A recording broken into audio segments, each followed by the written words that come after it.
एकवरदारी विठ्ठल श्री ज्ञानदेव तुकाराम माऊली ज्ञानेश्वर महाराज की जय.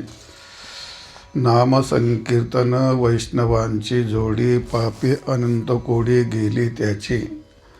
अनंत जन्माचे तप एक नाम, सर्व मार्ग सुगम हरिपाठ. योग याग क्रिया धर्मा धर्म माया, गेले ते विलया हरिपाठी. ज्ञानदेवी यज्ञ याग क्रिया धर्म, हरवीन नेम नाही तुझा. आज आपल्या चिंतनाचा 20वा अभंग आहे. या अभंगात ज्ञानेश्वर महाराज म्हणतात, जे वैष्णव असतात त्या वैष्णवांच्या जीवनामध्ये दुसरं काही नाही, फक्त एक नामसंकीर्तन. हेच नामसंकीर्तनाचा संग्रह ज्याने केला आहे. म्हणून वैष्णवांची जोडी काय तर नामसंकीर्तन. नामसंकीर्तन हे वैष्णवाची जोडी, म्हणजे त्याने त्याच्या जीवनात जे जे काही कमवलंय, जोडलंय, ते फक्त भगवंताचं नामस्मरण. आणि त्यामुळे काय झालं, त्यांच्या अनंत जन्मात केले अनंत पापी असतात त्या सर्वांची निवृत्ती झाली. कारण का नामस्मरण येणं इतकं सोपं नसतं. अनंत जन्माचं जे तप आहे त्या सर्व तपाचं सार म्हणजे काय, एक नाम आहे असा एक अर्थ. किंवा अनंत जन्मातलं तप याचं जेवढं पुण्य असतं ते एका नामाने प्राप्त होतं. अनंत जन्माचे तप, अनंत जन्माचे तप एक नाम. एक नाम हे अनंत जन्मातलं तप त्याचं फल आहे. किंवा अनंत जन्मातलं जे तप आहे ते तप जितकं पुण्य देतं तितकं हे हरिनामसुद्धा एक पुण्य देतं. आणि त्यामुळे ते दुसरं काय, त्याच्यात सर्व मार्ग सुगम हरिपाठ. सगळ्या मार्गापेक्षा अत्यंत सुलभ आणि सोपं काय असेल तर भगवंताचं नाम आहे. आणि त्या नामाचा प्रभाव आहे. त्यामुळे योग याग क्रिया धर्मा धर्म माया हे सर्व काय झालं, निरर्थक झालं, व्यर्थ झालं. कारण का, एका हरिनामामध्ये ह्या सर्व गोष्टी प्राप्त होतात. त्यामुळे ते सर्व निरर्थक झालं. म्हणजे थोडक्यात त्याचा या नामस्मरण करणाऱ्या माणसाला त्याचा काहीही उपयोग राहत नाही.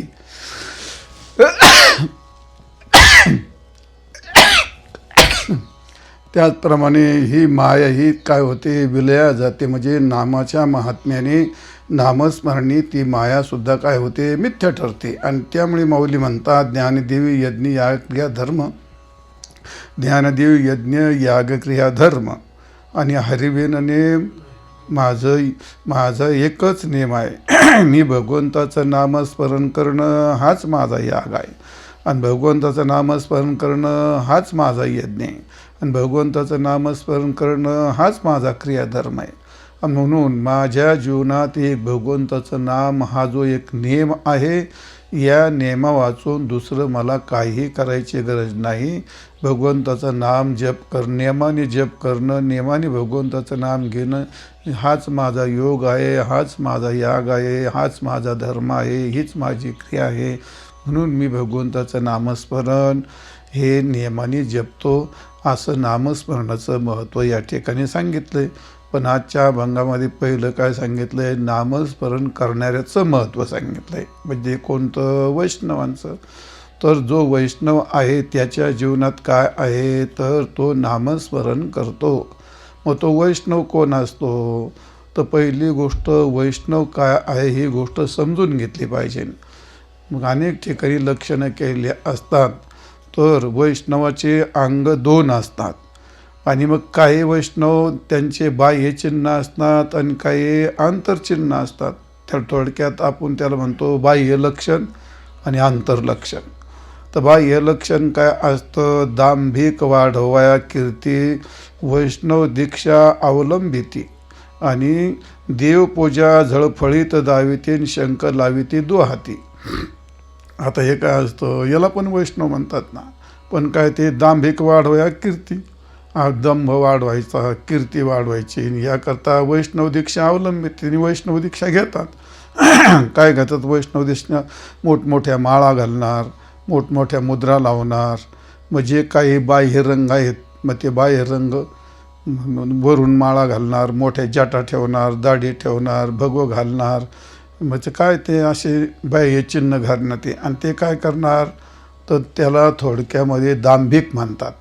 दांभिक वाढावया कीर्ती. दांभिक दंभ याचा अर्थ कपट, आणि कपट याचा अर्थ काय आहे तर प्राप्त एक वेगळंच राहतं आणि दाखवायचं एक वेगळंच राहतं. त्याला दंभ म्हणतात. आत्मस्तंभाविता म्हणजे थोडक्यात आपली कीर्ती वाढावी किंवा मीच कोणी श्रेष्ठ आहे असं या ठिकाणी दाखवायचं असतं. असा तो दांभिक असतो, त्याला उन्मत्त असं म्हणतात. आणि मग ते धनाने उन्मत्त असतात, मानाने उन्मत्त होतात, गर्वाने उन्मत्त होतात, आणि उन्मत्त होऊन काय करतात बाह्य लक्षण मिरवतात. आणि मी खूप मोठा साधू आहे, मी मोठा वैष्णव आहे असं या ठिकाणी ते मिरवतात. तर असं ते बाह्य लक्षण म्हणजे वैष्णवांचं बाह्य लक्षण समजून घेतलं पाहिजे आणि वैष्णवांचं आंतरलक्षण हे समजून घेतलं पाहिजे. तर या ठिकाणी ज्ञानेश्वर महाराजांनी बाह्य लक्षण सांगितलं आहे. वैष्णवांचे बाह्य लक्षणे काय असतात? कुंचे पताका झळकती आणि टाळ मृदुंग वाजती. खांद्यावर पताका घेतल्या, गळ्यात टाळ घातला, मृदुंग चालले, दिंडी चालली, आनंद प्रेमे गरजेतील भद्र जाते विठ्ठलाचे. हे आपल्या वारकऱ्याचं आपण पाहतो. हे सगळे आले हरीचे विनटवीर विठ्ठलाचे सुबट, भेने झाली दिग्पटन पळते थाट दोषांचे. हे सर्व दिंडीमध्ये आपण पाहतो. टाळ मृदुंग पावल्या, मग हे सगळं. आणि नाना प्रकारच्या पताक्या असतात, उत्तम प्रकारचे फेटे बांधलेले असतात. मग असे हे काय झाले, तुळशी माळा शोभती कंठीन गोपीचंदनाची उठी. तुळशी माळा, आता काहींच्या माळा जरा थोड्या जास्तच असतात, काहींच्या जरा थोड्या जास्त जाड असतात, आणि काहींचे गंध जरा थोडेसे जाडच असतात. आणि त्यामुळे सहस्र विघ्ने लक्ष कोटीन 12 वाटा पळतात. हे सगळे ते दोष घालवण्याचे साधनं आहेत आणि बाह्य साधनं आहेत. मग हे बाह्य साधनं लागतात की नाही? लागतात. पण एवढे ते असू नयेत की लोकांनी त्याच्यावर चिंतन करावं. काहींच्या माळा पाहिला का सगळं डोक्यात पहिलं ते अरे माळ आहे का काय मग त्याच्या डोक्यात पहिलं त्याचं चिंतन येतं. काहींचे फेटे पाहिले का ते माणसाला ते जरा विशेष वाटतं. काहींच्या माळा पाहिल्या का त्या विशेषच वाटतात. मग काहींचे टाळ पाहिले का ते विशेषच वाटतात. हे एवढं त्याला गोंडे काय, आणि ते पट्टे काय, आणि ते रुबाब काय, त्यांचे पाखोदाचे काय रुबाब तयार केलेले आहेत. म्हणजे याचा अर्थ काय, हे बाह्य रंगामध्ये रंगलेले, बाह्य रंगात भुललेले, याला बहिरंग म्हणतात. आणि त्यांनी ते रंगवलेलं असतं. चांगले ते आपले काय म्हणतो आपल्या वैष्णवांची चिन्ह, पण ते बाह्य रंग आहे सगळ्यात महत्त्वाची गोष्ट. आणि म्हणून गोपीचंदन उटी तुळशीच्या माळान हार मिरविते गळारे, हे का नाही. टाळ मृदुंग गाई पुष्पांचा वर्षाव अनुपम्य सुख सोहळा रे. हा सगळा सोहळा आहे का नाही, पण हा सगळा बाह्य डामडौल असतो. आणि मग हे व्यर्थ आहे का? नाही, याची गरज असते. याच्याशिवाय हे सगळे वैष्णवांचे अलंकार आहेत, हे सगळे वैष्णवांचे भगवत प्राप्तीचे साधनं आहेत, पण ते शरीरावरचे आहेत आणि हे शरीराच्या संबंधित आहेत. हे सगळे बाहेर आहेत. हे मग आंतरलक्षण काय असतं? सतत कृष्णमूर्ती सावळी, खेळे ज्याचे खेळे हृदय कमळी, शांती क्षमा तया जवळी, आणि जीवे भावे अनुसरल्या. याला काय म्हणतात? मी भगवंताचं हृदयामध्ये सतत कृष्णमूर्तीचं ध्यान करणं. हे काय झालं? हे आता हे दिसणार आहे का? हे आंतरलक्षण ना, याला आंतरलक्षण म्हणतात. आणि म्हणून शांती क्षमा तयाजवळी जिवे भावे अनुसरल्या. सहस्रनामाचे हातियार, मुखाने नामस्मरण करणं, आंतर्मुख होणं, शंखचक्राचे शृंगारण, अतिबळ वैराग्याचे थोर, केला मार षडवर्गा. थोडक्यात नामस्मरण करणं, ध्यान चिंतन करणं आणि त्यागवृत्ती असणं, हे सगळे कुठे येतात? हे आंतरलक्षण येतात. त्याचं वैराग्य असेल, नामचिंतन असेल, ध्यान असेल, हे वृत्तीच्या जे वृत्तीच्या संबंधित साधनं येतात ते कसे? सगळे आंतरलक्षण. आणि जे शरीराच्या संबंधित येतात ते काय? ते बाह्य लक्षण. जे आपल्या डोळ्याला दिसतात त्याला काय म्हणतात? बाह्य लक्षण, बहिरंग लक्षण म्हणा. आणि जे आपल्या डोळ्याला दिसत नाहीत पण ते काय असतात? आंतरलक्षण असतात. तर या ठिकाणी थोडक्यामध्ये आपल्याकडे त्याला काय म्हणतात? वैष्णव म्हणतात. पण मग निका वैष्णव, म्हणजे आलंच की एक निकाय, म्हणजे आता दुसरा काहीतरी दुसरा आहे ना, शुद्ध वैष्णव, लक्षणाचे वैष्णव. तर या पद्मपुराणामध्ये त्याचे चांगले 2 विभाग केले आहेत. तर आंतरलक्षण काय आणि बाह्य लक्षण काय. तर द्विधम वैष्णवम प्रोक्तम बाह्याभ्यंतरं तथा शंखचक्रादिभिः बाह्य शंखचक्रादिभिः बाह्यम आंतरम वितरागता. तर द्विधम वैष्णवम प्रोक्त, 2 प्रकारचा वैष्णव सांगितलेला आहे, बाह्य आणि आभ्यंतर तथा.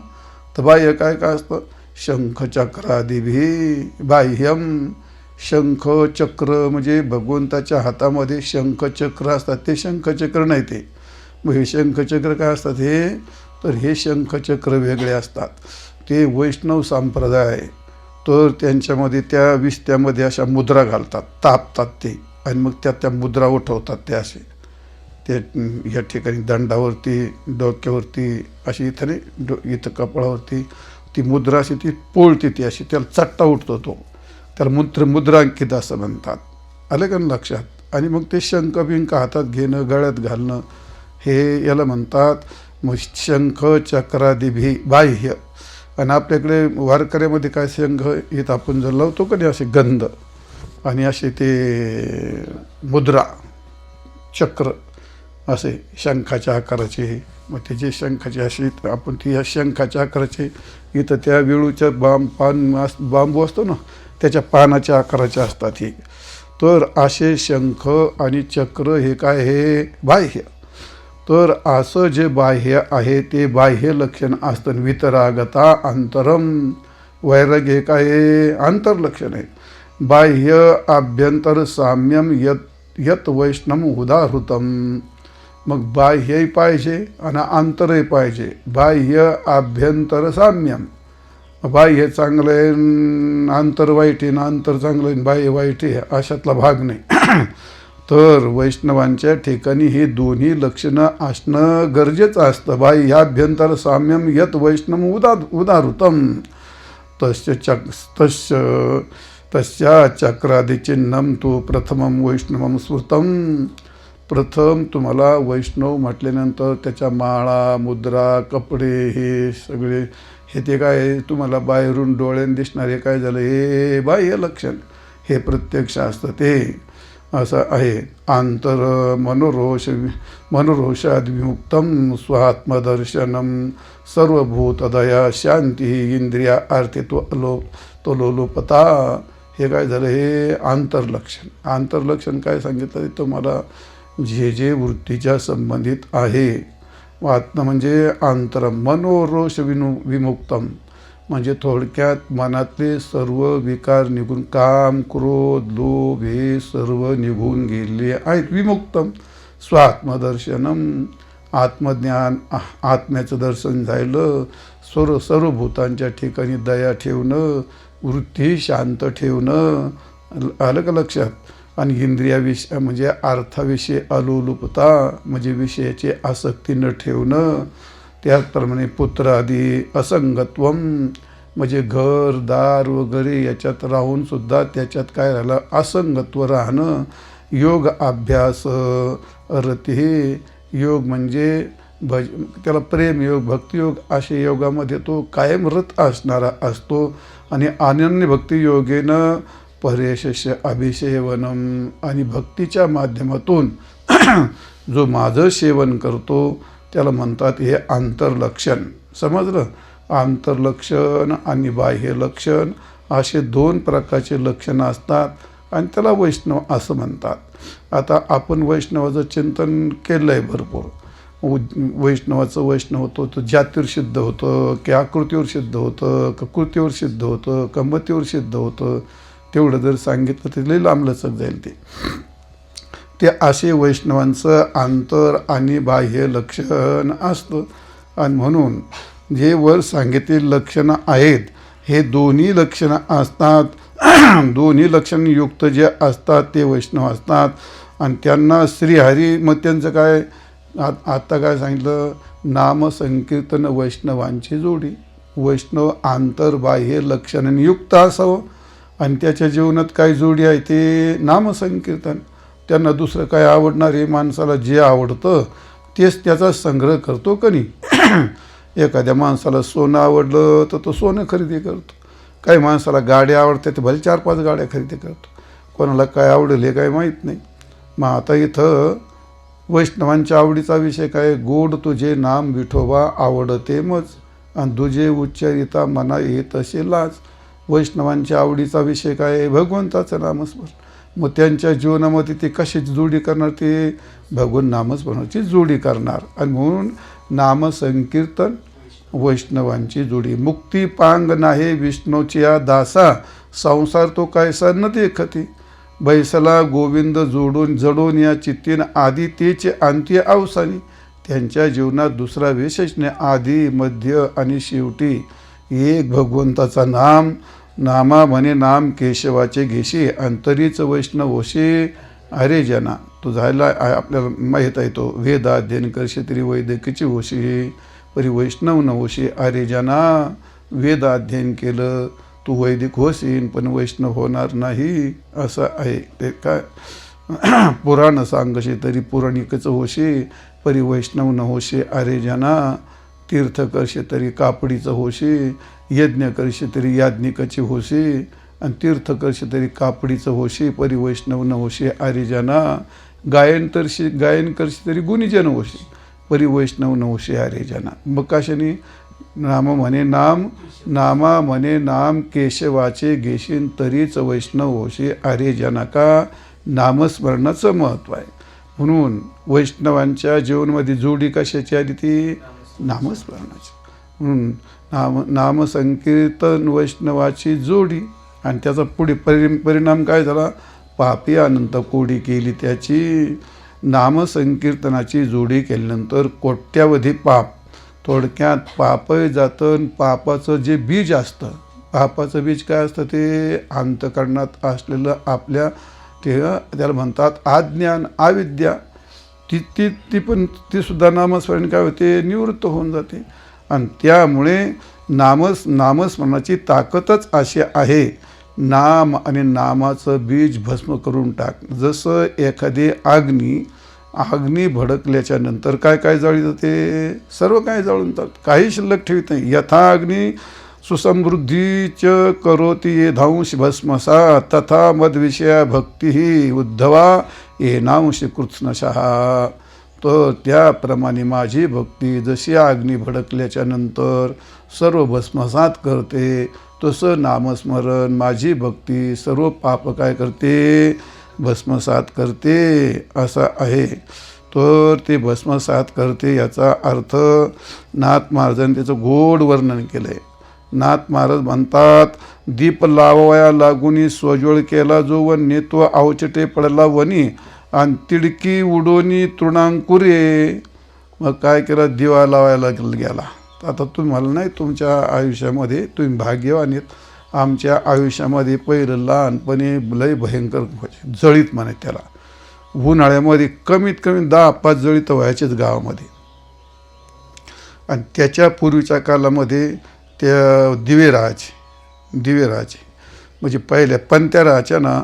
मग ते दिवा तर एवढ्या मोठ्या घरामध्ये खूप माणसं ते मध्ये दिवा ठेवायचे. ते दिवा एवढी वात, ते बऱ्याच वेळा का ते उंदरं यायचे. आता उंदरं ते वात घ्यायची, त्याला उंदीर तेल खातो वात, ती वात घेतली की वडीत न्यायचं सापरात. आता वात वडीत नेल्यानंतर ते काय, आता ती वात काय करेल ते आता. मग आता ते पेटल्याच्या नंतर अग्नी केवढी, एवढीच आहे, पण ते सपर पेटीतं. आणि सपराच्या नंतर आता कोणी घराजवळ खळ करेल ना, मग ती पतारी उभी राहायची, अशी पेटी उभ्या केली त्याला पतारी म्हणतात. असे खूप पतारी उभे राहायचे. पहिलं घर, नंतर ती पतारी, नंतर ते सगळं खळं, सगळं पार भस्म करून टाकायचं ते, असं व्हायचं. नंतर मागून त्या चिमण्या आल्या, राखेल घालायच्या चिमण्या, कंदील त्या ते लावून ठेवायचे. ते तेल संपलं का ते कंदील काय भडकायचं, ते असं भलता डोम व्हायचा त्याचा, आपोआप झोप येतच का पेटलं सापर. नाही तर मग काय झालं, तर कुठं शेकाय बेकाला जाळ केला का, एखादी कोल ती उडाली का, सगळी गंजी, सगळ्या गांजा, उन्हाळा असायचा खूप, मोठमोठे गांजा रचून ठेवले, सपरच असे. कुठं कोणाचं घर पत्रे काहीच नव्हते, फक्त सपर राहायचे. मग ते सपरही पेटायचं आणि हे पेटायचं. कधी उंदरं, कधी चिमण्या, तर कधी माणसं, तर कधी त्या बाईकून चुरीतून विस्तू विजायचा राहायला, काहीतरी निमित्त व्हायचं. किंवा मग आता हे आपण रस्त्याने पाहतो, ते बिडी शेगारीट वाढणारी असे काडी लावली का बिडीला, दिली काडी फेकून, काडी फेकून दिली रे दिली का बस अख्खं जंगल जाळून टाकतात. ते मुद्दा काय सांगायचा, अग्नी केवढा एवढा आणि जाळी तर किती ते एवढं. ज्ञाननाथ महाराज म्हणले दिवा लावायचा होता, मावशीने दिवा लावला म्हटले, दिवा लावला आणि ती काडी विजून टाकावं का नाही. म्हणून पहा तुम्ही काही शहाणे माणसं असतात ना, ती बिडी आणि काडी कधी फेकेत नाही. ती बिडी प्याय झाली का कुठेही असो ती अशी खाली चुरगळीत येत, पाहिलं ना तुम्ही. आणि काडी बी अशी त्याला बिडीला सिगरेटला काडी लावली का अशी फेकून नाही देत का ते जागेवरच तिचं मुडकं दाबीत असं. कारण ती एवढी कुल ती काही पण करू शकते. त्याच्यामुळे दीप लावया लागून सोज्वळ केला जो वन्नी. दिवा लावायचा होता, सोज्वळात त्यावेळी काडीच पेटी नव्हती जुन्या कालामध्ये. मग ते काय ते विस्तू फुकून करायचं नाही, ते गारगुटीचं करायचं, ते चकमक करून विस्तू करायचं. सोज्वळ केला वन्नी, पण भानगड काय तो आवचटे पाडला वनी, एक ठिणगी पडली त्याची वनामध्ये, सगळं वनटीन टाकलं जाळून. मग आकाशाचा प्रभाव हा अग्नीचा प्रभाव जास्त आहे का त्या इंधनाचा? अग्नीचा प्रभाव जास्त आहे. ते इंधन किती असलं ते काय जळूनच टाकतं ना ते, असा प्रकार आहे. आणि म्हणून तिडकी उडून तृणांकुरे तो अविच्छिन्नुतची एक सरेन कोपटी आणि धवळाचे नगरे पुरे मंदिरे गिरी कंदरे भस्म करी. सगळ्याला पार तिने भस्म करून टाकलं. गिरी कंदरे म्हणजे काय, कोपटे कोप्या, धवळारी म्हणजे मोठमोठे महाल, आत्तापर्यंत नगरे पुरे पुरंदरे, हे सगळं काही न शिल्लक ठेवता सगळं जाळून टाकतो. तैशी अल्प ही माझी भक्ती, तशी माझी अत्यंत एवढी भक्ती, छोटी भक्ती असली तरी श्रद्धायुक्त प्रवेशल्या चित्ती आणि संचित क्रियमान पाप पंक्तीन होय जळून निशेष. जर अत्यंत श्रद्धेने माझी भक्ती एखाद्याच्या चित्तात प्रवेश करील तर त्याचं भक्ता संचित नाही जाण. काय तत्वाभंग प्रारब्ध क्रियमान भक्ता संचित नाही जाण. त्याचं प्रारब्धही आणि क्रियमानही आणि संचितही एका क्षणात जळून टाकतं. पापी अनंत कोडी गेली त्याची, अनंत कोटी असल्या पापाच्या तरी त्या एका नामाने जळून जातात. आणि याचं चिंतन आपण नामसंकीर्तन साधन आणि पाठीमागे गेले पापाची कळपळती पुढे, पापाचं चिंतन जळालं पळालं पासून भरपूर केलं आहे. मग या 11व्या अभंगामध्ये याचं चिंतन केलं आहे, पाप कसं जळतं का पाप कसं पळतं. तर ते असो, म्हणजे असं याला म्हणतात नामसंकीर्तन वैष्णवाची जोडी. आणि पापी अनंत कोडी गेली त्याची, सगळे पाप निवृत्त होतात. म्हणजे थोडक्यामध्ये एवढं नामाचं सामर्थ्य आहे. मग ते नामाचं सामर्थ्य सहज येतं का? नाही. जे नाम आयुष्यभर ज्या वैष्णवांनी जपलेलं आहे, मग ते याच जन्मात जप केला का? या जन्मात नामस्मरण केलं का? नाही. मग नामसंकीर्तन वैष्णवाची जोडी पापी अनंत कोडी गेली त्याची, पण पुढे अनंत जन्माचे आणि तपयक नाम, ते सहजासहजी एका जन्मात ते नाम घेता येत नाही कोणाला. मग आता कोणी नामस्मरण घेईल? येते का त्याच्या तोंडामध्ये? नाही येत. वाल्याकोळ्याच तोंडात आलं का? तो राम म्हणायच्याऐवजी काय म्हणायचा? मरा म्हणायचा. का होत मरा म्हणतो? तो निदान मरा तरी म्हणत होता, काही मराही म्हणत नाहीत असं आहे. त्याला ते बऱ्याच वेळा माळ घालत ना काय माझं रामकृष्ण, ते म्हणतो हा रामकृष्ण हरी, बरं मग रामकृष्ण हरी म्हण, ते म्हणतो रामकृष्ण हरी म्हण, असले नमुने आहेत काय राहत. मग तेवढं पण नामस्मरण तोंडात येत नाही त्यांच्या. याचा अर्थ काय होतो? त्याचं पाप आडवं येतं. म्हणजे मुखात नाम येण्याकरता काय लागतं? पुण्य. आणि अनंत जन्मातलं पुण्य लागतं. म्हणून अनंत जन्मातलं तप ज्ञानेश्वर महाराज म्हणतात, जयाचे वाचे पुढा भोजे नाम नाचत असे माझे. आणि पुढे जे जन्म सहस्री ओळखीचे एक वेळी आहे. एकदा नामस्मरण घेण्याकरता किती हजार जन्माची तपश्चर्या कर, अनंत जन्माचे नाही, अनंत जन्माचे तप एक नाम. अनंत जन्मातलं जे तप आहे आणि त्या अनंत जन्मातलं तप केलं म्हणून का त्याच्या तोंडात आलं? एक नाम तोंडात आलं. म्हणजे याला म्हणतात नामाचं नामाकरता इतकं पुण्य लागतं, सहजासहजी कोणाच्याही तोंडात येत नाही. म्हणून आनंद असे या ठिकाणी नामदेव महाराज म्हणतात, अनंत पुण्यराशी घडेल ज्यापाशी, तरीच मुखाशी नाम घेता. ज्याच्याकडे पुण्याचा साठा आहे त्याच्याच मुखात नामस्मरण येतं. अनेक जन्माचे सुकृत पदरी, आणि त्याचे मुखे हरी तुमच्या पाठी सगळे. जन्मांतरी असेल पुण्य सामुग्री, तरीच नाम आहे बहुता सुकृताची जोडी. तिळ तिळ पुण्य साचा पडे, तरी हे बहुता जन्मी जोडे. आणि मग तुझे नाम तुझे वाचे आतुडे. म्हणजे नामस्मरण घेणं काय फुकटची गोष्ट आहे का? परमार्थात येणार फुकट भाग्याचा उदय ते जोडी संत पाय. नामस्मरण सुद्धा म्हणजे नामस्मरण मुखात येतं हाय हे कशाचं? पुण्याचाच परिपाक आहे. जी माणसं परमार्थात येतात हे सुद्धा काय पुण्याचाच परिपाक आहे. जे श्रवण करतात हा काय पुण्याचाच परिपाक आहे. सगळ्याला श्रवण कुठं कळतं? सगळी माणसं आश्रमात येतात का? नाही येत. मग सगळी माणसं आता एवढा नित्यनेम करायचा रोजचा, हे काय पापाची गोष्ट आहे का ती? ते लई पुण्य लागतं. रोज गीतेचं अक्षर मुखात येणं त्याला फार पुण्य लागतं.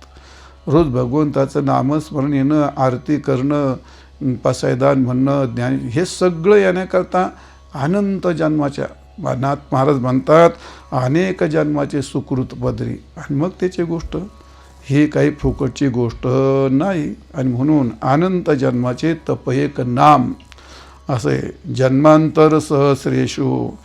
ते शंकराच्या भाष्यामध्ये मागं तुम्हाला आपल्याच्या सांगितलं होतं. ते कशात कोणत्या पाठात झालं होतं मला वाटतं ते. तर जन्मांतर सहस्रेषु तपो ज्ञान समाधीभिः. एक नाही दोन नाही, जन्मांतर सहस्रेषु तपो ज्ञान समाधीभिः. तपाने ज्ञानाने समाधीने आणि अनेक जन्मात. मग काय? नरानाम क्षीण पापानाम कृष्णे भक्ती प्रजायते.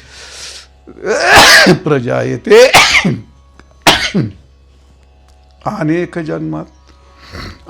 जन्मात त्याने केलं जे तप आहे त्या तपाने त्याचं पाप क्षीण झालं. अनंत जन्मात तत्वज्ञान ऐकलं त्या ज्ञानाच्या पुण्याने त्याचं पाप क्षीण झालं. अनंत जन्मात त्यांनी समाधी केली त्या समाधीच्या पुण्याने त्याचं पाप काय झालं? क्षीण झालं. आणि त्यामुळे जन्मांतर सहस्रेषु, एक नाही दोन नाही, बहुवचन केले. हजारो जन्म त्यांनी तप केलं, हजारो जन्म त्यांनी अध्ययन केलं, हजारो जन्म त्यांनी योग याग केले. आणि त्यामुळे नरानाम क्षीण पापानाम, त्या पुरुषाचे पाप काय झाले? क्षीण झाले. आणि क्षीण झाल्यामुळे कृष्णे भक्ती प्रजा येते. आणि मग कृष्णाची भक्ती अंतःकरणामध्ये उदयाला पावते. तसं काही ते येत नाही. आणि म्हणून याकरता अनंत जन्माचे तप एक नाम असं आहे. जन्मांतराचं पुण्य असेल तरच नाम त्याच्या मुखामध्ये येतं. अनंत जन्माचे फळ म्हणजे एक नाम आहे. किंवा दुसरा अर्थ काय आहे? एक नामस्मरण आणि अनंत जन्मातलं तप. हे अनंत जन्मातल्या तपा एवढं फळ एका नामस्मरणात असतं, असा अर्थ करते तो. किंवा अनंत जन्मातलं तप ते जे फल देतं ते एक नामस्मरण ते फल देतं. म्हणून अनंत जन्माचे तप एक नाम. आणि सर्व मार्ग सुगम हरिपाठ असे सर्व काळ हरी जप. हेच तपाचे तप न लगते घालावे संकल्प नाना मंत्र पर्यशी. सगळ्या अनंत जन्मातलं तप असं दे हरिनाम आहे. आणि ते काय पुढे? सर्व मार्ग सुगम हरिपाठ. सर्व मार्गाहून सुगम. सुगम याचा अर्थ सोपं. सोपं म्हणजे सोपन सुगम कशाला म्हणतात? सोपं आणि सुगम चार गोष्टी सांगता येईल तुम्हाला. म्हणजे त्या परमार्थाकरता त्या पहिल्या गोष्टी जाणाव्या लागतात, नंतर त्या मानाव्या लागतात, नंतर त्या कराव्या लागतात, आणि नंतर त्या सांगाव्या पण लागतात ना. परमार्थ काही एकट्याच असतो का? मग ते जे जाणायचं आहे ते, जे मानायचं आहे ते, आणि जे करायचं आहे ते, आणि जे सांगायचं आहे ते, असं. मग आता योग सगळ्यांना कळतो का? योग सगळ्यांना करता येतो का? योग सगळे मान्य करतात का? ते एवढं आवड कुणी करावं? वाचता क्लेश तर तेषाम अव्यक्त असक्त चेतसाम, एवढं अवघड कोण करील? मग सगळे त्यांच्या मनाला ते स्वीकारते का ते मन? नाही. व त्यांना कळतं का ते? नाही. तत्त्वज्ञान कळतं का? व तत्त्वज्ञान झेपतं का? मानतो का आपण? हे संपूर्ण ज्ञानेश्वर महाराज म्हणतात हे संपूर्ण जगत मिथ्या आहे. जे जे देखणे सकळन ते जमते का ते? आपल्याला नाही जमत. तुकाराम रज्जू सर्पा कारण भासेले जगडंबर, हे संपूर्ण जगत रज्जू सर्पासारखा आहे, हे मिथ्या आहे. आपल्याला ते पटतंय का ते? आपल्याला नाही पटत. वाचतो आपण सगळं, पण मन कुठं स्वीकारतंय ते? पण मग जे जाणायचं ते सुद्धा कठीण आहे, आणि त्यामुळे ते मानायचे ते सुद्धा कठीणच आहे, आणि ते करायला सुद्धा कठीणच आहे. आणि ते लोकांना सांगायला कठीण आहे का? कठीणच आहे. काय कठीण आहे? योग आहे, याग आहे, किंवा तत्त्वज्ञान आहे, वेदांत आहे, ह्या सगळ्या गोष्टी आहेत. पण मग सुगम याचा अर्थ काय आहे? जो योग किंवा जो नामयोग सर्वांना जाणण्यास, सर्वांना कळण्यास सोपा आहे, जो सर्वांना मानण्यास, भक्ती कोणाला मान्य होती? पटली का नामस्मरण कोणाला मान्य होतं? कोणी मस्त ऐकतं. म्हणजे जे सर्वांना जाणणं शक्य आहे, जे सर्वांना मानणं शक्य आहे, आणि जे सर्वांना करणं शक्य आहे, आणि जे सर्वांना सांगणं शक्य आहे. नामस्मरण कोणी सांगेल बा नामस्मरण घ्या, फार पुण्य होतं, साधू संत सांगतात, सगळं पाप जातं. म्हणजे सर्व नामस्मरण सांगू शकतात, सर्व नामस्मरण करूही शकतात, आणि सर्व नामस्मरण मानूही शकतात, आणि सर्वच नामस्मरण जाणूही शकतात. हे काय वेदांसारखी योगासारखी कठीण प्रक्रिया नाही. याला म्हणतात सुगम. जे सर्वांना जाणता येतं, जे सर्वांना मानता येतं, जे सर्वांना करता येतं, आणि जे सर्वांना कोणाला सांगता पण येतं, म्हणून त्याला म्हणतात सुगम. म्हणून तुकाराम आज म्हणले सुगम म्हणजे काय? मोडून या वाटा सूक्ष्म दुस्तर आणि केला राज्यभार. इतकं सोपं आहे तो. सगळं मोडून अगदी राज्यभार, जसा एखादा हायवे चालतो त्याच्यावर गाड्या, ट्रका, काय सगळं चालतं. मोटरसायकली, गाड्या, घोड्याचे टांगे, बैलगाड्या, काय असेल ते सगळं चालतात त्याच्यावरती. का? राज्यभार. फार मोठा रस्ता असा वारकरी संप्रदायाचा भक्तिपंथ असा आहे. तुकारामाचा अभंग एक पहिलं मी पोरांना शिकवला होतो. या लागे आवडी म्हणा रामकृष्ण, सांगितलं होतं का नाही? ते चालल्यात मला आठवत. या लागे आवडी म्हणा रामकृष्ण, जोडा नारायण सर्व काळ, असे चालू त्याचे. जोडा नारायण सर्व काळ. का? मग त्याचं कारण सोपे हे साधन लाभ येतो घरा, सर्व मार्ग सुगम. सोपे हे साधन लाभ येतो घरा, आणि वाचेची उच्चारा राम हरी. त्याचं काय त्याला फार कष्ट लागत नाही, कारण का सर्व मार्ग सुगम, सगळ्यापेक्षा अत्यंत सुगम. नलगती कष्ट नलगे सायास, आणि करावा अभ्यास विठ्ठलाचा. विठ्ठलाचं नाम, विठ्ठल भगवंताचं नाम घेणं ही याला सायास लागत नाही, कष्ट लागत नाही. तुका म्हणे काही न वेचिता मोल नाही, तुका म्हणे काही न वेचिता धन, आणि जोडे नारायण नामासाठी. एका नामाने भगवत प्राप्ती होते. याला म्हणतात सर्व मार्ग सुगम. इतकं सुगम. नामस्मरणाच्या आवडी लाजल्या मंत्रबीजांच्या कोडी, तपादी साधने बापडीन झाली वेडी हरिनामी. एवढं तप असले की कणं असलं तरी सुद्धा भगवंताचं नाम सगळ्या तपाधिकाला लाजून टाकतं. ते सहज ऐकून हरिनामाचे घोक, म्हणजे त्यांनी राम राम जर म्हटलं ऐकून घोक. योग यागी लपविले मुख, म्हणजे योग काय त्याला महाराजांचा अभंग काय तो? घोटवीन लाळ ब्रह्मज्ञानी हाती, आणि पुढे घोटवीन लाळ ब्रह्मज्ञानी हाती. याचा अर्थ म्हणजे कीर्तन भजन इतकं त्याच्यामध्ये आनंद आहे का ब्रह्मज्ञानाला सुद्धा त्याच्याबद्दल लाळ निर्माण झाले पाहिजे. असे घोटवीन लाळ ब्रह्मज्ञान्या अंगी, काय ते येणं तोंडात पाठवे माझे ते जरा असू द्या. मग योग यागी लपविले मुख, आणि धाके पळाले विषय सुख, आणि विराले देख अधर्म. हे काय? हे याला म्हणतात सुगम. काय काय होतं? नामाने काय होतं? हे सगळं होतं. म्हणजे यात तपादी साधनं बापुडी सगळी वेडी होऊन जातात, सगळे मंत्र लाजून जातात. हरिनामाचं घोक ऐकला तर योग या की ते मुख लपवून टाकतात, आणि धाके पळाले विषय सुख, सगळे विषय शक्ती निघून जाते, आणि भगवंताचं नामस्मरण घेतलं जातं. तात्पर्य सर्व साधनापेक्षा नामस्मरण अत्यंत सुलभ आहे. म्हणून या ठिकाणी अनंत जन्माचे तप एक नाम, सर्व मार्ग सुगम हरिपाठ. आणि पुढे काय आहे, योग याग क्रिया धर्माधर्म माया आणि गेले ते विलया हरिपाठ. योग याग आणि क्रिया धर्म माया हे सगळे विलया गेले नामस्मरण केल्यानंतर ते त्या नामस्मरणाच्या नामधारकाच्या दृष्टीने ते काय होतात, निरर्थक होतात. तर निरर्थक का होतात ते, त्याला ते करायची गरज नाही. जे योगाने प्राप्त होतं, जे यागाने प्राप्त होतं, जे धर्माने प्राप्त होतं आणि हे सगळं असतं ते एका नामाने प्राप्त होतं. म्हणून ते योग या क्रिया धर्माया गेले ते विलय हरिपाठी. एक हरीचा पाठ केला, भगवंताचं नामस्मरण जर केलं तर त्यात नामसंकीर्तनच एक महायज्ञ आहे. नामाच्या सामर्थ्याने योग याग क्रिया सर्व लयाला गेले. म्हणजे याचा अर्थ ज्ञानेश्वर महाराजांनी या 3ऱ्या चरणामध्ये नामस्मरण हाच एक महायाग सांगितला, नामस्मरण हाच एक मोठा यज्ञ सांगितला. म्हणजे नामस्मरण हा एक मोठा यज्ञ आहे, हाच मोठा एक याग आहे, हाच मोठा एक धर्म आहे. आणि यांनी संपूर्ण माया हे मिथ्या होऊ शकते, विलया जाऊ शकते. म्हणून नामस्मरण सगळ्यात मोठं आहे. गीतेमध्ये म्हटलं ना, यज्ञानाम जप यज्ञोस्मी स्थावरानाम हिमालय. यज्ञानाम जप यज्ञोस्मी. सगळ्या यज्ञामध्ये मोठा यज्ञ कोणता आहे, नामजप यज्ञ आहे का नाही.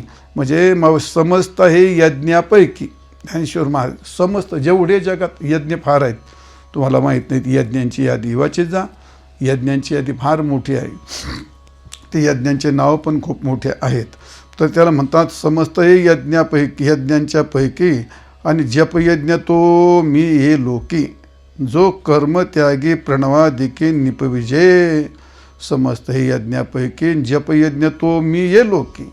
जेवढे म्हणून काही यज्ञ आहेत त्या सर्व यज्ञामध्ये जपयज्ञ हा जपयज्ञ मी या ठिकाणी म्हणून आपण नेहमी म्हणतो नाम जपयज्ञ तो परम, बाधून सख्य स्नानादी कर्म, नामे पावन धर्माधर्म आणि नाम परब्रह्म वेदार्थी. संपूर्ण याच्यामध्ये याला काय म्हणतात, याग. नामस्मरण करतो हा सुद्धा काय एक यागच आहे, हा स्वतंत्र याग. नामस्मरण करणं हा एक स्वतंत्र याग आहे. आणि नामस्मरण करणं हा काय एक प्रकारचा योगच आहे. योगे नाम सर्वेशा मद्गतेना अंतरात्मना. गीतेमध्ये श्लोक आलाय का नाही, 6व्या अध्यायामध्ये आलंय, श्रद्धावान भजते यो माम सम्ययुक्त तंबो मतहा. म्हणजे याचा अर्थ योग, सगळ्या योग्यामध्ये जो नामस्मरण करतो त्याला म्हणतात महायोगी. म्हणून योग याग क्रिया धर्माधर्म माया आणि गेले ते विलया हरि. सगळ्या त्याच्यामध्ये जो अंतर्भाव होतो त्याला म्हणतात. म्हणजे भगवन नामामध्ये यागाचा अंतर्भाव होतो, भगवन नामामध्ये योगाचा अंतर्भाव होतो. नाथ महाराज म्हणतात, राया हरिभक्ती दिव्यांजन ते लेवोनी भक्त सज्जन आणि साधिती भगवन निधान निज भजन महायोगी. माझं निज भजन करणं हा सगळ्यात काय आहे, सगळ्यात मोठा योग आहे. तात्पर्य काय सांगायचं आहे तर असं भगवंताचं नामस्मरणात योग याग विधी क्रिया आणि धर्म हे सर्वांचा अंतर्भाव होतो. आणि माया, मग मायासुद्धा काय होते, विलय. याचा अर्थ मायासुद्धा मिथ्या होते. मायेचं एक स्वतंत्र प्रकरण आहे. एवढं लांबलचक सांगता येत नाही. तर भगवंताने त्याचं वर्णन केलं आहे 7व्या अध्यायामध्ये, दैवी हेशा गुणमयी मम माया दुरत्या. तिथं खूप मोठं वर्णन केलं आहे. जीवा भाषे न करोती मायाच विद्या स्वयमेव भवती. स्वयमेव भवती हे काय आहे, जीवा आभासेन करोती. ही माया त्या जीव आणि ईश्वर, जीव ईश आभासेन करोती. मायाच अविद्या स्वयमेव होती. हीच माया अविद्या होती आणि तीच मायेमध्ये ब्रह्माचा आभास पाडला तर ईश्वर, आणि मायेमध्ये त्या अविद्येमध्ये अज्ञानामध्ये आभास पाडला तर तो जीव. मग हे दोन्ही किम्या कोणाच्या त्या अविद्येच्या चेतना ती अशी चमत्कारी, म्हणून मायाच्या विद्या स्वयमेव भवती. काय करते? जीवाभाषेन जीव ईश भावेन करोती. म्हणजे जीव आणि ईश भावेन नाही, जीव ईश आभासेन करोती. असं आभासाच्या द्वारे ती जीव आणि हे निर्माण करते. एवढी अशी ही माया असते. तिचं खूप वर्णन केलं आहे. ते स्वतंत्र विषय, तर एवढं सगळं काय वर्णन करता येत नाही. तात्पर्य या ठिकाणी भगवंताचं नामस्मरणात जसं योग याग धर्म हे आक्षिप्त असतात, तशी भगवंताची माया ही निवृत्त. तुकारामाचे प्रमाणे ना, हरी हरी तुम्ही म्हणारे सकळ आणि तेने माया जाळ बस सहज. म्हणजे याचा अर्थ माया विलया गेली, ती हरिनामाने गेली. अनेक नका फोडू गबाळाच्या भरी आणि तिथे आहे थोडी नागवणी. तात्पर्य सांगायचं आहे, नामपाठातला एवढं महत्त्व आहे. म्हणजे जे वैष्णव असतात ते वैष्णव नामसंकीर्तनाची जोडी करतात जीवनामध्ये, आणि त्यामुळे अनंत जन्मातल्या पापराशी, अनंत जन्मात केलेले तप, अनंत जन्मात केलेले पाप आणि अनंत जन्मातल्या केलेल्या पापाच्या ज्या कोटीची कोटी असतात त्या सकाळी निवृत्त होऊन जातात. कारण त्याचं कारण काय आहे? अनंत जन्म तप एक नाम आणि नाही काय ते नामसंकीर्तन वैष्णव जोडी. पापेपर्यंत कोटी केली त्याचे अनंत जन्माचे तप एक नाम, सर्व मार्ग अनंत जन्मातलं तप हे एक त्यांच्या तपाचं फल म्हणजे नाम. आणि त्यामुळे ते सगळं पाप गेलं आणि हा मार्ग सगळ्यात सोपा आहे. आणि त्या नामस्मृती योग याग धर्म हे सर्व अंतर्भाव होतात. एवढं नामाचं महत्त्व आहे. आणि नामानेच काय होतं? माया हरी हरी तुम्ही म्हणारे सकळ आणि तेने माया जाळ. म्हणजे नामाने काय होतं? माया पण निवृत्त होऊन जाते. आणि शेवटच्या चरणात ज्ञानेश्वर महाराज म्हणतात, योग या क्रिया धर्माधर्मायन गेली ते विलया हरिपाठी. याच्यानंतर महाराज म्हणतात, म्हणून नामस्मरण माझ्या जीवनामध्ये एवढं महत्त्वाचं आहे. त्याकरता आता दुसरं काही नाही. ज्ञानदेवी यज्ञ याग क्रिया धर्म आणि हरिविन नेम नाही दुजा. भगवंताच्या नामा वाचून माझा नेम दुसरा काही नाही. मग याचं कारण काय आहे?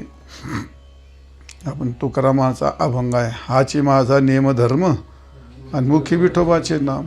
हाची माझा नियम धर्म याचा अर्थ काय आहे? माझा नियमसुद्धा भगवंताचं नामच आहे. म्हणजे योग जे जे काही करायचं नियमातमध्ये भगवंताचं, हाच माझा जप, हेच माझे तप आणि हाच माझा नियम. भगवंताचं नाम करणं या ठिकाणी हाच माझा जप आहे, हाच माझा नियम आहे. ज्ञानदेवी यज्ञ हा काय यज्ञ याग क्रिया धर्म.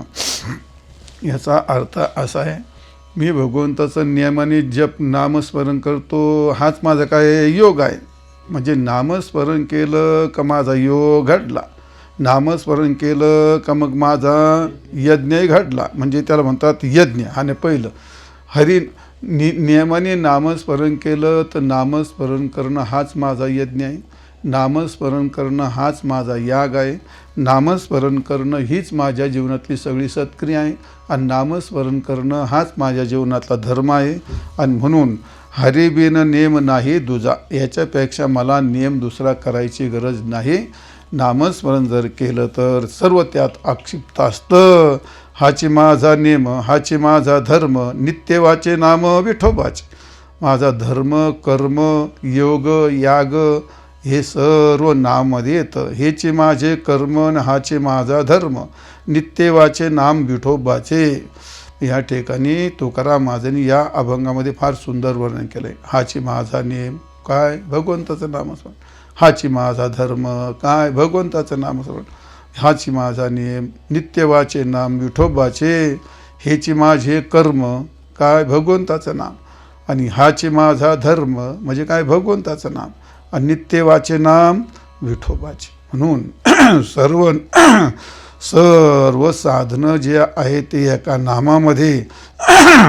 मग जे असेल ते तप यज्ञ याग धर्म मी दुसरं काही जाणत नाही.